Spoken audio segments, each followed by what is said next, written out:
अस्सलाम वालेकुम बच्चों। स्केलर प्रोडक्ट के बाद हमारा नेक्स्ट टॉपिक है वेक्टर या क्रॉस प्रोडक्ट।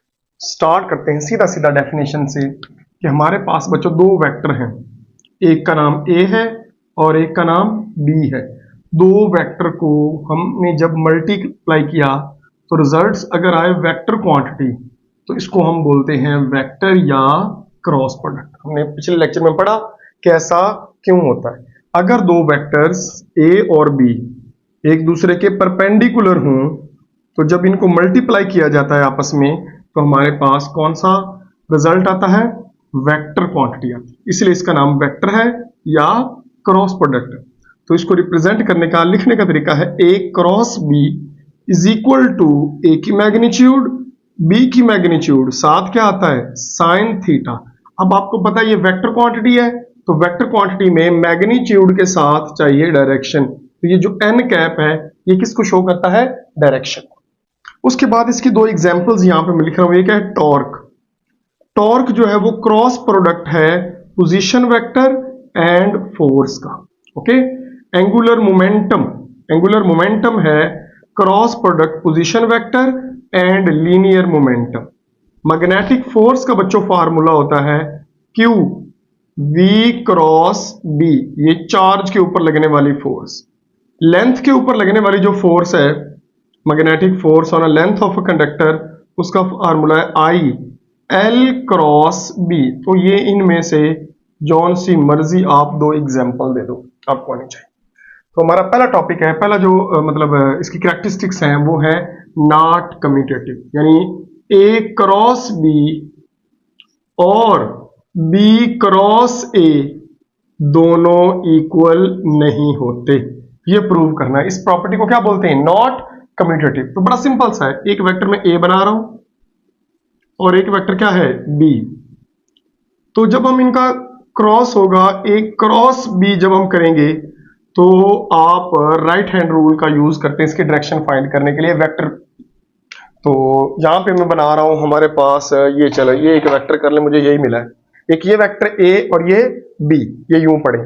ओके, हमने करवाना है A से B की तरफ cross product. A cross B, जिधर आपने मूव करवाना है उधर अपनी फिंगर्स रोटेट करवानी है। A क्रॉस B, तो थंब किधर है, अपवर्ड। तो यहां पे जब हम A क्रॉस B करवाते हैं तो डायरेक्शन अपवर्ड होती है, थंब अपवर्ड होता है, यानी क्रॉस प्रोडक्ट की डायरेक्शन अपवर्ड है, जिसको एन कैप कहते हैं।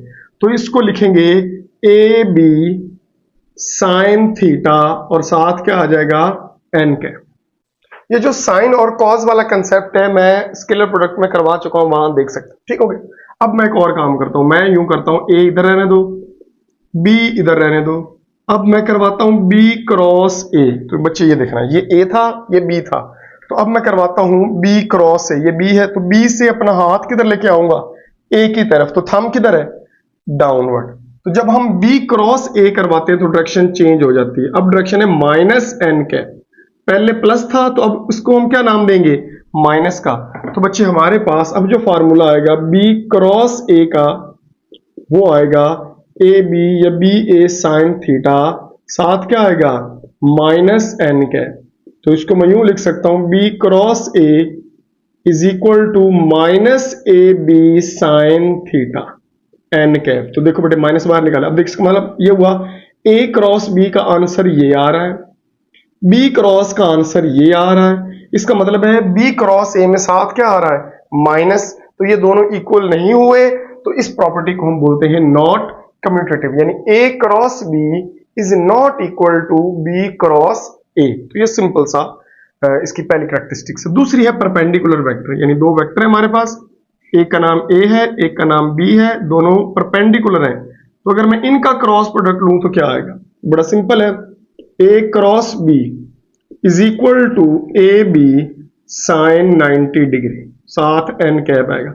अब आपको पता होना चाहिए बच्चों साइन 90 होता है 1, तो ए क्रॉस बी हमारे पास आ जाएगा ए बी और साथ आ जाएगा एन कैप। ओके, तो परपेंडिकुलर का जो क्रॉस प्रोडक्ट होता है वो मैक्सिमम होता है और साथ उसकी डायरेक्शन भी होती है। और डायरेक्शन मैंने बताया कैसे फाइंड करते हैं, राइट हैंड रूल्स। नेक्स्ट बच्चों है सेल्फ प्रोडक्ट। सेल्फ का मतलब है ए क्रॉस ए अगर हम लेते हैं तो ये आएगा ए ए क्रॉस ए के साथ ही लेना है, तो दोनों की डायरेक्शन फिर क्या होगी सेम, तो जब सेम डायरेक्शन होती है तो एंगल क्या होता है 0 डिग्री, तो साइन 0 हमें करना पड़ेगा। तो साइन 0 0 होता है, इसका मतलब हमारा आंसर आएगा नल वेक्टर। यानी जब ए क्रॉस ए होता है, सेल्फ प्रोडक्ट होता है, तो आंसर क्या आता है नल वेक्टर। नेक्स्ट बच्चे अगर हम बात करें तो वो हमारे पास है perpendicular and parallel and anti parallel, यानी दो वेक्टर हैं एक दूसरे के पैरेलल हैं। पैरेलल है तो बच्चों याद रखना एंगल होता है 0 डिग्री। पहले इसको सॉल्व कर लेते हैं। ए क्रॉस बी हमारे पास आया ए बी साइन 0, और साइन 0 क्या होता है 0, सिंपल। और अगर मैं एंटी पैरेलल की बात करूं, यानी इस तरह पैरेलल भी है और डायरेक्शन ऑपोजिट है, तो तब बेटे एंगल होता है 180 डिग्री। तो इसको हम यूं लिखते हैं A cross B is equal to A B sine 180। Check करें कैलकुलेटर पे तो उसका आंसर भी क्या आता है 0। तो बेटे जो पैरेलल और एंटी पैरेलल है उसमें हमारे पास क्रॉस प्रोडक्ट क्या होता है 0। और लास्ट पे ये इसकी फिजिकल सिग्निफिकेंस भी है कि जो क्रॉस प्रोडक्ट है वो हमें देता है एरिया ऑफ पैरेललोग्राम। अच्छा, एक दफा ना शॉर्ट आया था कि write down the significance of cross product. मैं इधर लिख रहा हूं सिग्निफिकेंस ऑफ क्रॉस प्रोडक्ट, ठीक है।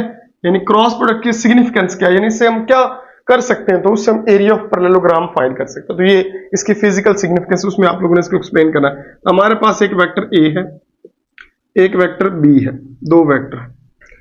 अब हम ए का इक्वल वेक्टर यहां पे ड्रा कर लें ऐसे, और बी का इक्वल वेक्टर इधर ड्रा कर लें, तो ये एक शेप बनती है, इसको बोलते हैं पैरेललोग्राम। अगर मैं इसका एरिया लिखूं तो इसका एरिया होता है लेंथ मल्टीप्लाइड बाई हाइट, ये हाइट है। अब लेंथ तो हमारे पास आपको पता है बच्चों क्या है a। अब हमें क्या चाहिए हाइट, तो हाइट ये होती है, ये हाइट नहीं है, याद रखना हाइट ये होती है। तो ये फाइंड करने के लिए ये b है, तो b के कंपोनेंट बनेंगे। इतना जो कंपोनेंट है वो कहलाएगा b cos थीटा, और ये वाला कहलाएगा b sin थीटा। तो हाइट जो है बच्चों, इसकी हाइट वो किसके इक्वल है b sin थीटा के इक्वल है। ओके, तो ये क्या बन गया a b sin थीटा, जो कि किसके इक्वल होता है ए क्रॉस बी की मैग्नीट्यूड। इसका मतलब क्या हुआ कि एरिया ऑफ पैरेललोग्राम हम फाइंड कर सकते हैं क्रॉस प्रोडक्ट की मदद से, क्योंकि जो एरिया की हमारे पास मैग्नीट्यूड आ रही है वही मैग्नीट्यूड किसकी होती है क्रॉस प्रोडक्ट। तो ये सिंपल सा टॉपिक है, सिंपल सी कैरेक्टरिस्टिक्स है। मिलते हैं नेक्स्ट टॉपिक में इक्वेशन ऑफ मोशन में, तब तक के लिए अल्लाह हाफिज।